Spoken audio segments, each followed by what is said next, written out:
जी इस वक्त हम मौजूद हैं डीएसपी ट्रैफिक में मैडम ज़ादा साहब जिन्होंने हाल ही में जंग ज्वाइन किया है और इन्होंने आते ही स्मोक और वन मिलिंग के अगेंस्ट बेहतरीन कारकर्दगी करते हुए आवाम को मुतारफ करवाया कि ये आपके लिए कितने नुकसानदेह है, इस पर अमल करना आपके लिए कितना ज़रूरी है।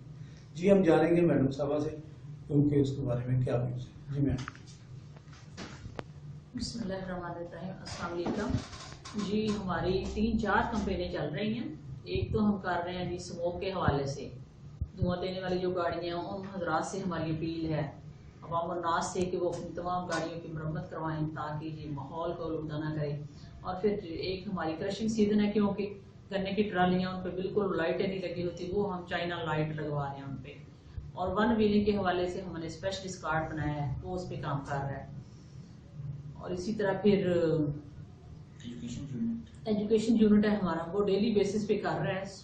धुआं देने वाली गाड़ियों के हवाले से जो हमारी कार्रवाई है वो इस तरह है कि 270 के करीब हमने चालान किए हैं, 1,10,000 जुर्माना है, 40 गाड़ियों को बंद किया गया और 16 गाड़ियों के रूट परमिट लेके कैंसिल किए हैं, 6 के हमने चालान लाइसेंस कैंसिल किया है।